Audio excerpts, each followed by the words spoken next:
Good afternoon, friends. Today we will discuss the last unit of international management, that is International Human Resource Management or IHR. So, before discussing this unit, let me first tell you what will be the objectives of our class today. In today's class, our objective is to explain the role and nature of IHR, and we will identify cross-cultural issues in IHR. We describe the process of international recruitment, international selection, international training, and international development programs. We will explain the need and process of managing expatriates and what is the method of appraisal of expatriates. We'll discuss what is expatriates and how their performance is to be appraised. And we will state the objectives, approaches, and components of compensation for IHR or International Human Resources. So these will be our objective today. What is the structure of our discussion today? First, I will give an introduction to IHRM. We'll discuss the meaning of IHRM. Next, we'll discuss role and nature of IHRM. Then we'll define IHRM and its scope. We'll discuss some cross-cultural issues in IHRM. And we'll discuss international recruitment and selection procedure. We'll discuss how to manage expatriates and their training and development methods, their performance appraisal methods. At last, we will discuss international compensation system. We will summarize our discussion. We will have some keywords and we will discuss the self-assessment questions. These will be our structure of discussion. Friends, what is IHRM? Before discussing the concept of IHRM, let me first tell you what is HRM. HRM simply means Human Resources Management. It's the management of the employees of an organization. Nowadays, the employees are treated as human resources. They are treated as assets of the organization. In an international setup of an MNC or MNH, multinational enterprise, human resource play an important role. Human resource management is topmost importance in MNCs because the international firms' competitiveness depends upon the quality of human resource it has. Nowadays, the MNCs has to operate in several parts of the globe. So they have to employ people from different countries. Nowadays, MNCs are relocating their business to take advantage of scale, scope, system, energy. In context of this, the IHRM play an important role because the international business environment is complex. We are in a VUCA environment. We have discussed volatile, uncertain, complex and ambiguous environment. In this environment, human resource play an important role to bring a competitiveness to an organization. Hence, human resource management is crucial for organizational competitiveness and increasing productivity of the organization. Because the workforce is now globalized. There is diverse workforce in an international firm. And so the importance of IHRM is increasing day by day. So, what is the role and nature of IHRM? Friends, we know that IHRM play an important role in multinational enterprises. Whether it's a small firm or large firm, whether it operates its operation domestically or internationally, IHRM, human resource management, plays an important role. In context of human resource management, we will discuss 4 C's model of managing human resources. What are those 4C model of managing human resource? This 4C model starts with 4 C's. First C, second C, third C, fourth C. 4C model. It's an important question of managing human resource. First C deals with, that is, competence. Second C deals with, that is, commitment. Third C deals with congruence. Congruence. And fourth C is cost effectiveness. These are the 4 C's which are relevant in context of human resource management. So what are those 4 C's? We will discuss one by one. First C related to commitment. Second C, competence, congruence, and cost effectiveness. These consist 4 C model of human resource management. So we will discuss this 4 C model. First C is competent. The human resource must be competent. It must be competent to perform its task. So we have to analyze how competent our employees are. If they are not competent, do they require more training? And to what extent HR policies attract and retain good people? We know that good people are one important asset for the organization. Nowadays, there is employee poaching. Every organization try to retain their good employees with themselves. Next, second C related to commitment. What is commitment? Commitment deals with how committed our workforce is. Are they loyal to the organization? And are they helping in the development of the organization? How do HR policies promote workers' commitment to job? So we have to analyze the commitment of the workforce. So first, we have to analyze the competence of the workforce. Second, we have to analyze the commitment of the workforce. Third C is congruence. What is congruence? Is there a congruence between basic values and goal of the organization? Congruence simply means making one. Is there a congruence between basic value and goals of the organization and goals of the employees? Does the goal of organization and employee congrue, become ones? Is there team spirit created in the organization? Is the employees thinks that one for all for one?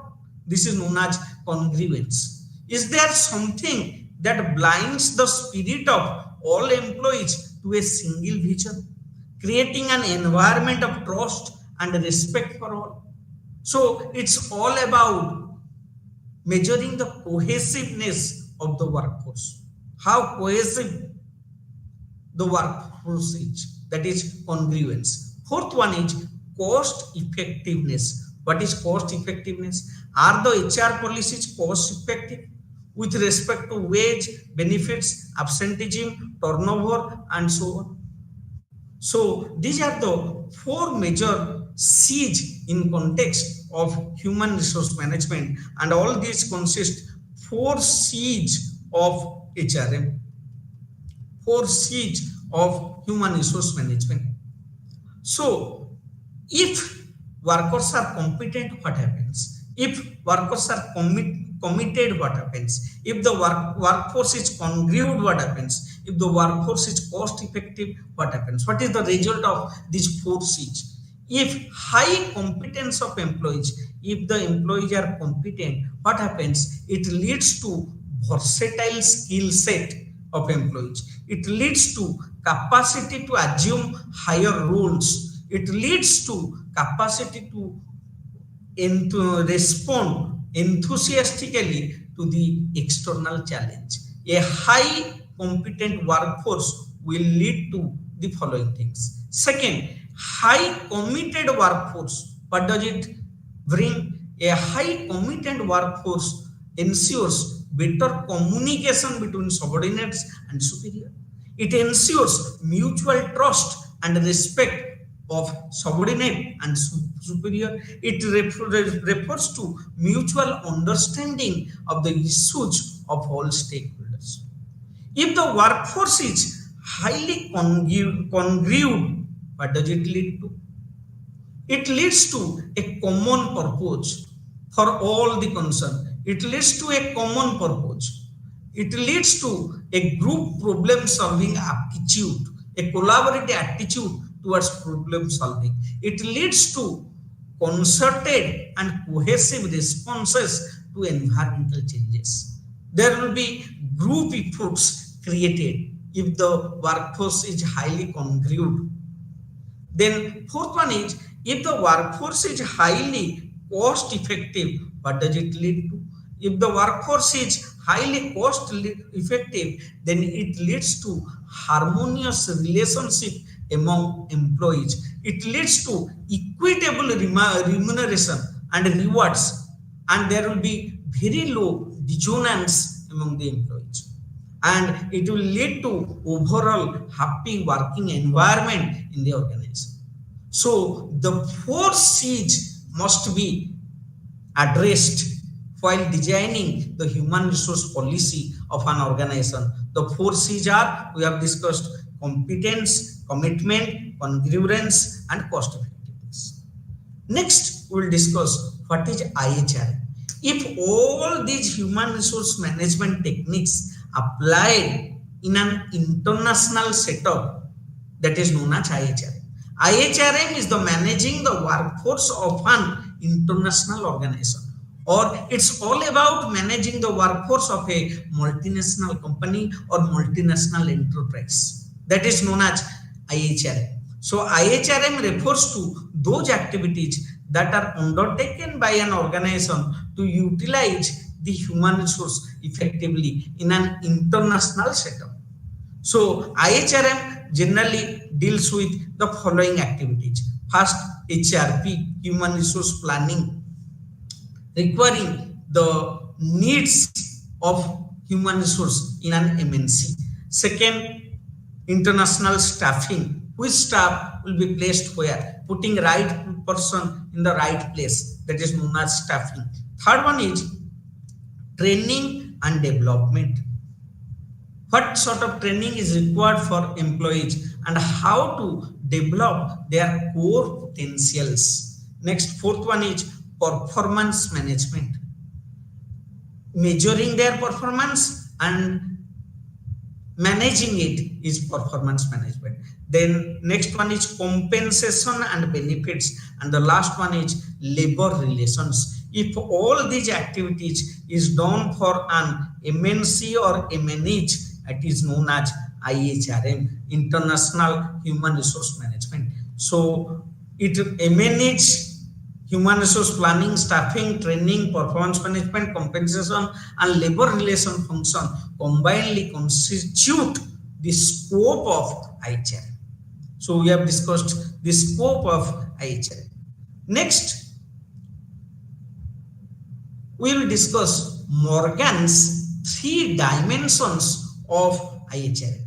What is Morgan's? There is an article by Morgan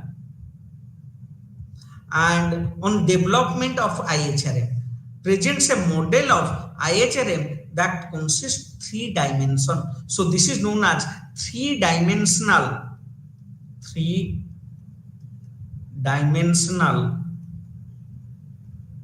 model of IHRM by Morgan.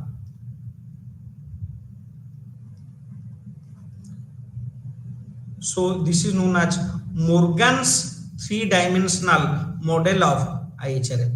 Morgan's three-dimensional model of IHRM. So what is Morgan's three-dimensional model of IHRM? We'll discuss one by one. Morgan's three-dimensional model of IHRM deals with first model, that is, there are three broad human resource activities. IHRM deals with three broad activities. What are those three broad activities? So first activity, Morgan tells, that is procurement of human resource. Second activity is known as allocation of human resource. Third activity is known as utilization of human resource. So first broad human resource activity is classified into three parts, that is procurement, allocation and utilization. Second, the three national or country categories involved in IHRA. So as per Morgan, there are three country categories involved in IHRA activities. What are those three country country categories or three national categories? First one is host country. What is host country? Host country is the country where the multinational company actually work.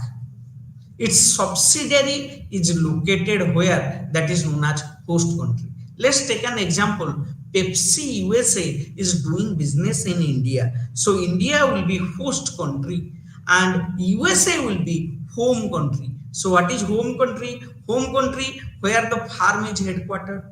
So there are two countries, host country where subsidiary is located, home country where the firm is headquartered or headquarter of the country is located. And there are other countries. What is other countries? That may provide labor, that may provide finance, that may provide raw material. So as per Morgan's, in IHRM, three countries are involved. What are the three countries? Host country, home country and other country.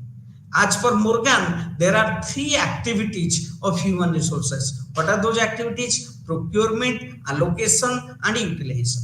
Morgan tells that there are three types of employees of an international firm.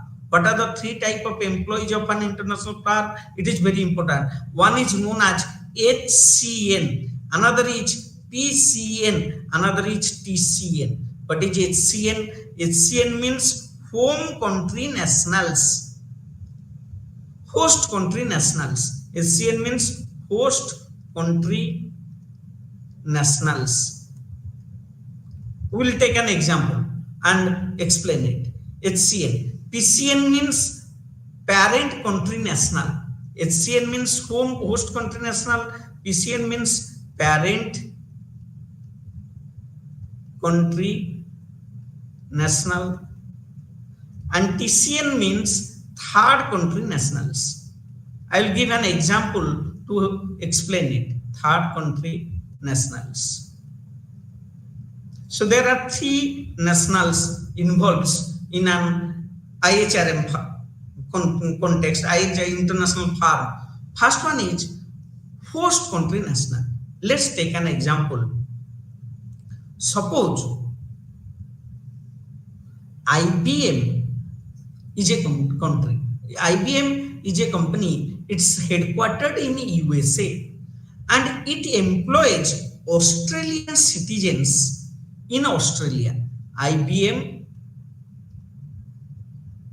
has a subsidiary in Australia, Australian subsidiary, and in Australian subsidiary it employs some people which are of Australian origin. If they employ Australian people here, Australian people, that is known as HCN, home country nationals. So IBM employing Australian citizens in Australian operation is known as HCN, host country nationals. And if they send US citizen, some US citizen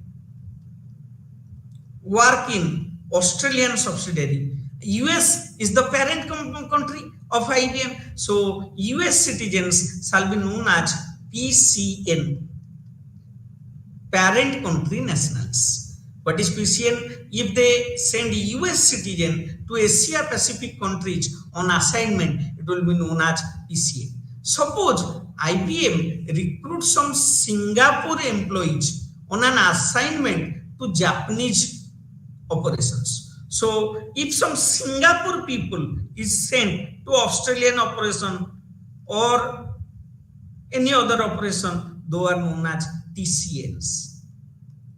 इसका मतलब क्या है?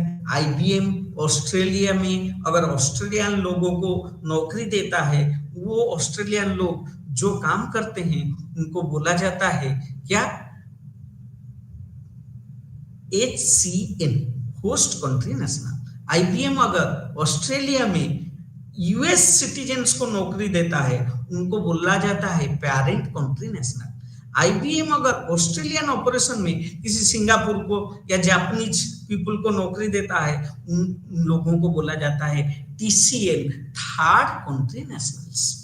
So there are Morgan's theory tells that there are three broad human activities: procurement, allocation, and utilization. There are three countries involved in IHRM: host country, home country, and other country. And there are three type of employees in an international firm. One is HCN, another is PCN, another is TCN. HCN means host country national, PCNs means parent country nationals, and TCNs means third country nationals. So now we will discuss the compensation management of HCN. What is HCN? HCN means home country nationals. Generally, multinational companies coming to a host country, they employ people from there, and that is known as HCN employment, home country, a host country nationals employment. While providing them compensation, we have to follow the rules, regulations of the prevailing government of the host country. We have to compensate them as per the prevailing rules, regulations of the host country. Then we should not discriminate in compensation policy between parent country and host country. However, some specific extra allowance can be provided to two kinds of people. One is known as expatriates, another is known as flexpatriates. So we will discuss the concept of expatriates and flexpatriates. What does these two words indicates? First, expatriates. What is expatriate? Expatriate का मतलब क्या है? Expatriate simply means those employees of foreign nation who leave their country and work in other country on foreign assignments. Those are known as expatriates. Let's take an example. Infosys send some employees to US to work there, and those employees will be termed as expatriates. Let's take an example. Infosys send some Indian people to work in Chinese firm of Infosys, and those Indian people who go to China for working purpose, they are known as expatriates. So expatriates should be compensated little more than HCN. Why they should be compensated? Because they leave their country and go to another country in expectation of some higher salary. Generally, we send the competent people to on-site works.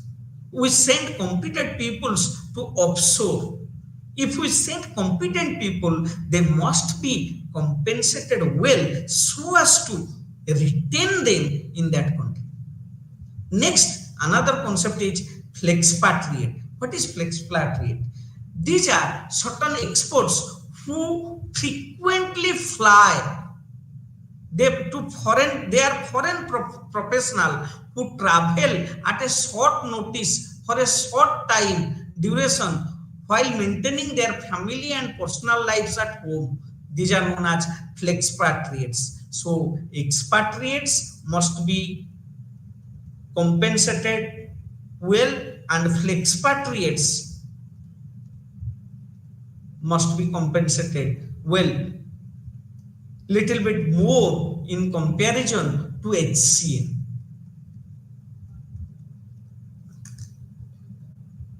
Their compensation should be bit more, but it should not be discriminatory. They may be paid some additional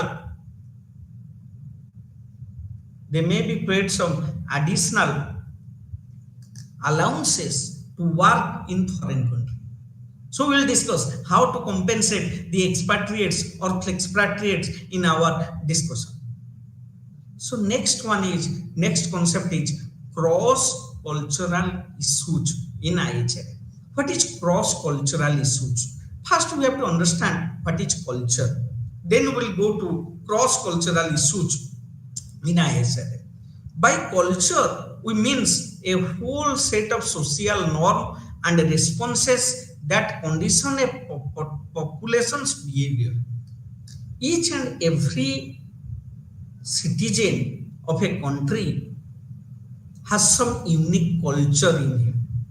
Culture is something which consists its language, its the way the country of the people of the country work, the way people of the country behave, what are their likings, what are their dislikings, all these things. What is the language, what is their dress sense, what they like, what they do not like, all these things consist of culture. So culture is something which is acquired. Culture is affected by many things. Culture is affected or related to the concept of beliefs. It is related to values. It is related to attitude. It is related to behavior. It is related to language. It is related to non-verbal cues. It is related to communication. It is related to trust. All these things consist of culture. So, in an international firm, people of different culture work together, and it brings the concept of cultural management in an international firm. If you work in a MNC, you can feel that one employee from India, one employee from China, one employee from Japan, one employee from, let's say an example, an European country, UK. All these four employees come from different culture. Their language is different, their way is different, their religion is different, their behavior is different, and we have to manage, we have to assemble all these people and create a team out of it. And this challenge is cultural challenges in case of an international firm. So we'll discuss different aspects of cultural needs. First one is language. Language is an important part of a person's culture. If you work in a foreign country, you must be acquainted with the language of that country. Language will help you to understand the business paperwork properly. Language will help you to understand the tax laws of the country where you are. Language will help you to know the employment laws of the country where you are. Language will help you to know the business laws of the firm of the country where you are. Language will help the managers to make operational decisions of the firm. Hence, it is of prime importance that a manager must speak the language of the host country. He must be able to understand the expectation of the HCNs. He must develop to deal with the concern of the employees before it create a problem. So for an international assignment, you must learn the language of the country where you are assigned to perform your duties. Next one is religion. Religion is an important part of the culture. Religion has a important bearing on culture. It shapes the beliefs, values of the custom of the society. If you understand a religion, you can avoid many challenges. Let's take an example. If you work in a European country, you know that the greatest festival of the Europeans are Christmas. Most of the European people do not prefer to work at least in the second half of December. because they are in a festive mood. They want to celebrate the Christmas. So if you understand this, you can design your workforce, you can assign your duties properly without hampering their sentiments, their religion. So you have to understand the religion of your employees. You have to understand the religion of the country where you are given a foreign assignment. Next thing of the culture is etiquette. What is etiquette? Etiquette is an internal part of any culture. Etiquettes shape a person. Etiquettes shape a particular way of behaving. Etiquettes shape the social guidelines in which one had to think. Let's take an example, color green. It is a favorite color of Muslims. But in Malaysia, the green color is not seen as a sign of good thing. While dining, making sound is a bad manner in German. But in China, if you make sound while eating, it means it's a good thing. You are enjoying the food. Work etiquettes differs. The way you behave in an organization differs. There is a saying that act like Romans while you are in Rome. While you are in China, you have to act like Chinese people. While you are in German, you have to act like German people. You have to understand the etiquette of that country. Next, you have to understand the negotiation skill.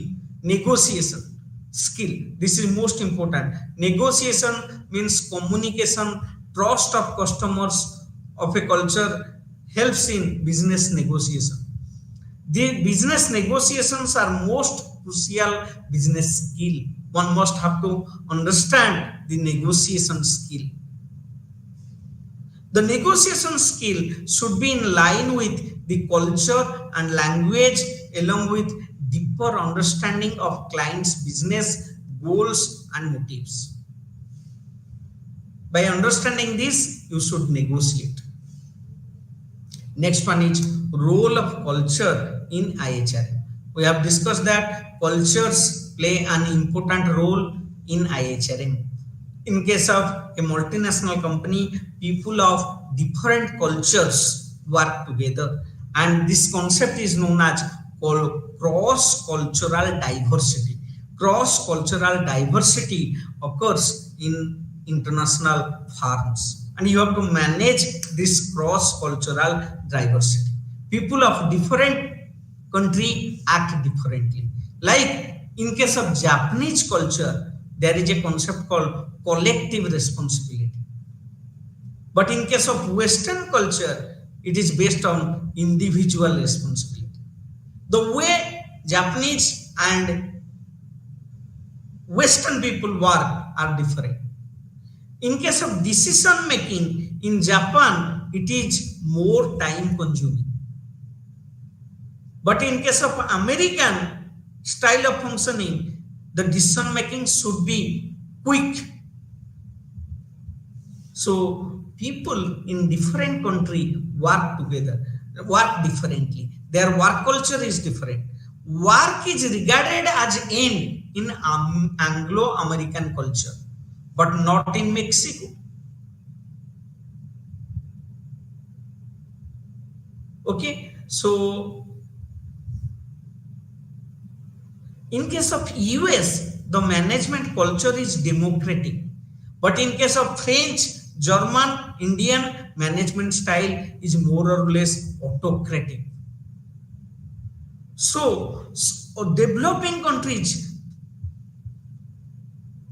follow authoritarian style of leadership. They believe in authoritarian style of leadership. But developed countries, they believe in participatory style of leadership. So culture of different countries are different. So what are the elements of cross-cultural diversity? The different elements of cross-cultural diversity are as follows. First one is known as spoken language. I have told that language plays an important role. On the basis of language, there is division in the society. Like, let's take an example. In Belgium, two type of language are spoken. One is French and Dutch. And these people, French speaking people, Dutch speaking people, their culture is different. In Switzerland, two languages told, German and French, and their culture is also different. In Canada, also people speak two languages, English and French, and their culture is different. So we have to understand the language. Language play an important role in cross-cultural management. Second, unspoken language. What is unspoken language?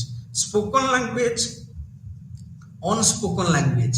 Language is first part of culture. Second part of culture is unspoken language. What is unspoken language? These are gestures. These are non-verbal language. There are number of ways to categorize unspoken language. They include facial expression, how you should express in your face, how you should walking, how you should walk, posture, hand gesture, color symbolism, proximity, touching, eye contact. Japanese people never speak by looking into the eyes of elderly people. But in USA, if you do not make eye contact, it's something different. In Japan, it is different. In USA, it is different. Smells, jewelry you wear, clothing sense, hairstyle, cosmetics, silence, all these things have some say in the culture of a country. Third, hand gestures. How you gesture in your hand, how you express something. Hand gestures can be very expressive in some culture, but it have different or contradictory meaning in some other culture. Color symbolism, I have told, the color green is a sign of goodness in Muslim countries, but it's a sign of disease in Malaysia. The color red symbolizes love, joy, happiness in China and African countries.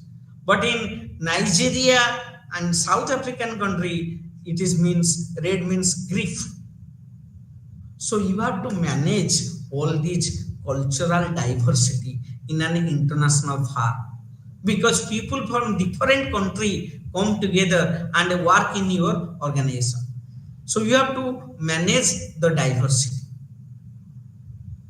There are certain enablers for successful management of cultural diversity. What are the enablers for successful management of cultural diversity? We will discuss one by one. First one is strong and visible support from top management. If you want to manage the cultural diversity in an employee in an MNC, there must be support from top management. And it's not a one-time affair. There must be continuous efforts. Trainings must be given to manage cultural diversity. There must be flexible programs for recruitment, selection, training, retention of diverse workforce. Then there must be continuous programs to accommodate the family needs such as crèche, care centers, elderly care centers of the cross diversity people. There must be alternative works schedules like part-time work, job sharing, work weeks, flexi timing. There must be telecommunication opportunities. There must be diversity in training. There must be language training. The employees of MNCs must be provided training of foreign language before sending them to foreign country. There must be mentoring, continuous mentoring. There must be support groups. then there must be career development opportunities which constitute the management of diverse workforce. Next, we will discuss international recruitment and selection. How MNCs recruit and select people throughout the world. What are the approaches they follow? Generally, for international recruitment and selection, people MNCs follows EPRG approach. What is EPRG approach? We have discussed something called EPRG. E stands for ethnocentric approach. Ethnocentric. P stands for polycentric approach. R stands for regiocentric approach, and G stands for geocentric approach. So there are four approaches of international business or recruitment of selection, that is EPRG model, and this model is given by Perlmutter. Perlmutter's EPRG model of international recruitment and selection. According to Perlmutter, the MNCs may select their employees by following the four models. What is four model? EPRG model: ethnocentric, polycentric, regiocentric, and geocentric. First, we will discuss ethnocentric approach of employee selection. What is ethnocentric approach of employee selection? In case of ethnocentric approach, the multinational companies prefer for using home country nationals for all senior positions. So it means here who are given preference? HCNs are given preference. Home country nationals, HCNs, are given preference and rewarding them more generously. No, PCNs, HCNs, no.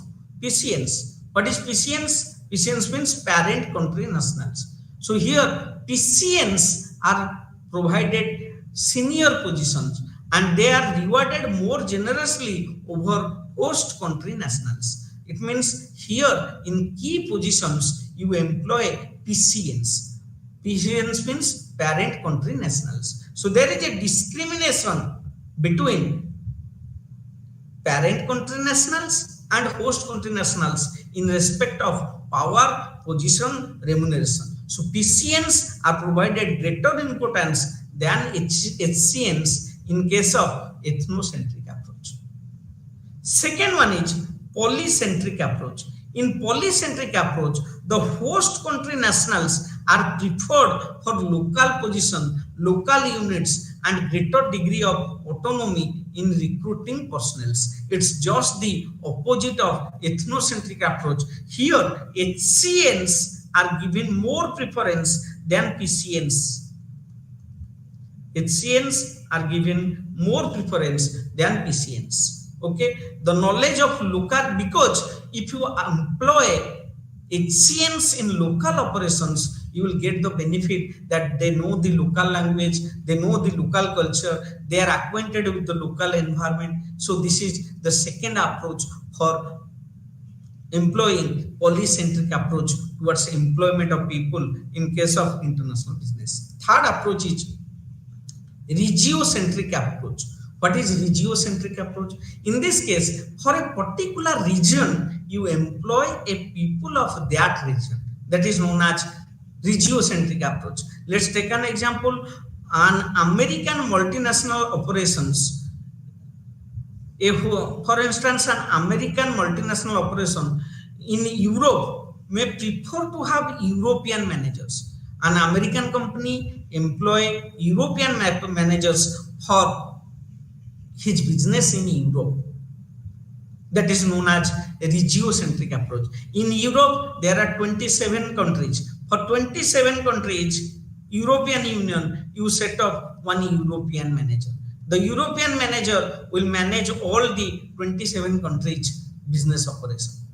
That is regiocentric. For Asian countries, you appoint a Asian manager for Asian countries business. Then another is geocentric approach. What is geocentric approach? It is based on the philosophy of global approach. in top positions, countries of any country, whether HCN, PCN or TCNs are preferred in geocentric approach. The best employees are employed. They may be TCNs, they may be HCNs, or they may be PCNs, or they may be TCNs. Which is best you employ? You recruit, you make recruitment, you make global recruitment. You can recruit people from any part of the globe.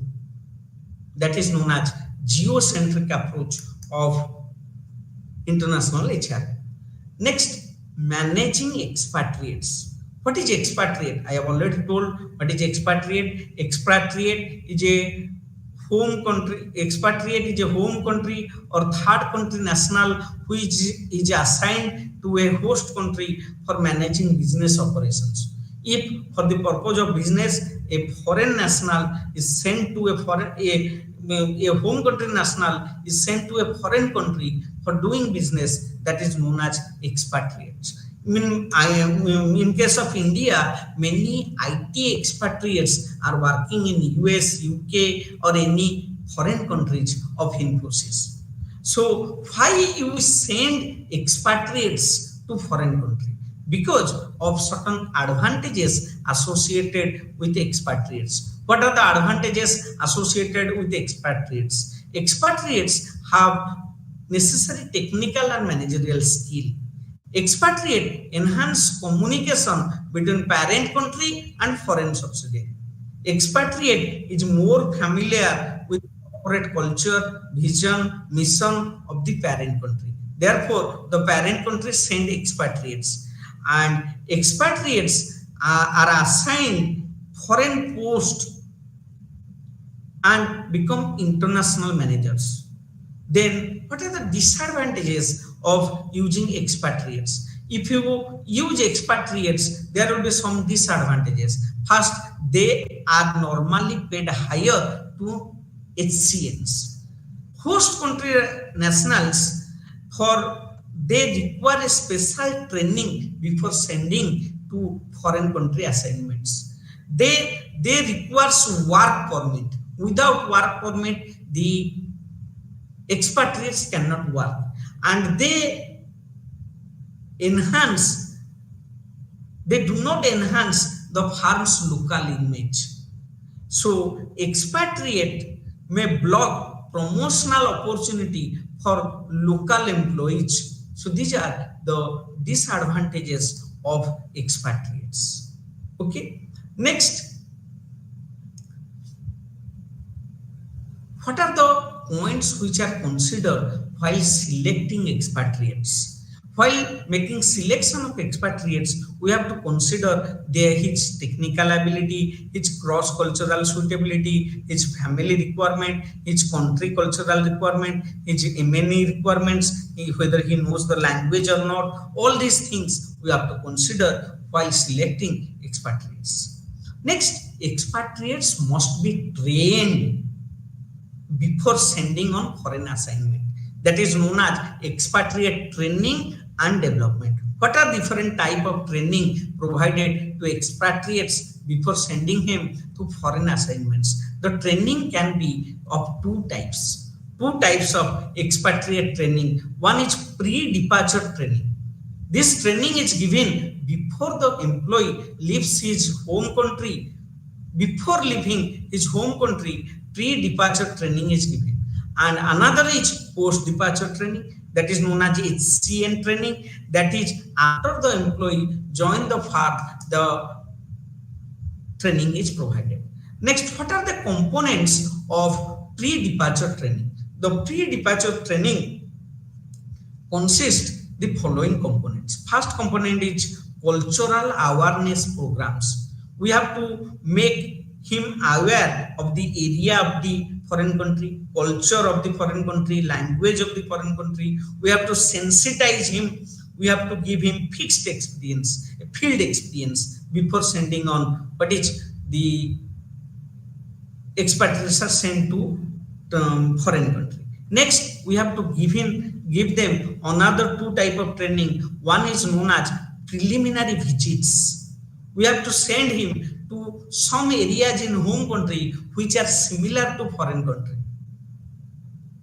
Next, we have to acquaint him, give him language training. We must be acquaint him with the language of the host country, of the foreign country where he will work. Otherwise, he will face cultural shocks. Next, how to appraise the performance of the expatriates. So, how to appraise? How their performance are measured? Generally, the performance of the expatriates are measured by following two methods. First method is objective appraisal method. Second method is judgmental appraisal method. So there are two methods of measuring performance of expatriates. The objective appraisal methods involve such objective or quantifiable outputs such as sales volume, units produced, scrap rates, and so on. So in this case, the expatriate has to score some form of standardized performance test. And on the basis of this, we appraise the employees. Next, there are certain demerits of this appraisal. First, what are the demerits? First, these data may not measure the performance related to important organizational goals. And second one is, this data may be subject to opportunity bias. And what are the judgmental approach? The judgmental approach of performance appraisal are, first one is checklist, second one is graphic rating scales, third one is behavioral anchored rating scales or bars. So these are three methods. Checklist. In case of checklist, it is the simple method of evaluating the performance of the employees. Here a checklist describe the worker behavior with short phrase or adjusted, and the employee has to fill up yes or no. Graphic rating scale. In this case, along with the checklist, a rating scale is there and you have to rate it 2, 3, 4, 1 to 5 rating, you have to rate. And the last method, which is most scientific and sophisticated method or rating scale, that is known as behaviorally anchored rating scale, bars. So according to Wikipedia, bars are normally presented vertically, wherein scale point ranges from 5 to 9. Bars can be effective tool for performance appraisal. So there are three methods of measuring the performance of the organism. What are the criteria used for performance measurement? The three criteria are there. One is there may be hard goals, there may be soft goals, there may be contextual goals for performance appraisal of expatriates. Next, we'll discuss how the compensation is paid to expatriates. What are the approaches of providing compensation? So there are two approaches of providing compensation. One is going rate approach, and this is also known as market rate approach. In this case, the compensation is based upon local market rate, relies on survey of companies, and it is related to compensation based on selected survey comparison, and it consists of basic pay, benefits supplemented by additional pay for low pay countries. And second method of providing compensation to expatriate is balance sheet approach. And the balance sheet approach, in this case, the maintenance of home country's living standard for financial inducement is the basis for making compensation to expatriates. Here we consider home country pay and benefits of benefits, and we adjust to this home country pay to balance additional expenditure which the expatriate has to make in the host country. And we have to include the financial incentive, something extra paid to the expatriate, that is known as expatriate premium or hardship premium. and this is the most commonly used method for making compensation to expatriates. Generally, the compensation to expatriates consists his basic salary, his foreign service inducement or hardship premium. This is most important. He is provided some allowances like cost of living allowance, housing allowance, home leave allowance, educational allowance, relocation allowance, spouse assistance allowance, and he may be provided with other benefits such as perks. So these are the discussions on international human resource management. In today's class, we discuss different aspects of human resource management. We discuss regarding 4 C's of human resource management. We discuss 3 type of employees like HCN, PCN, TCNs, and we discuss cross-cultural management techniques. We discuss how recruitment, compensation, performance appraisal are done in context of expatriates. So these are some of the key words used in our discussion today: IHRM, expatriate, 4C model, cross-cultural diversity, PRG model, ethnocentric, polycentric, geocentric, regiocentric. We have discussed regarding performance appraisal, and we have discussed judgmental performance appraisal. So these are some of the important self-assessment questions which you must answer after attending the class. And at last, I am giving some reference material for further reading on IHR. Thank you. Thank you all for attending my class. Thank you.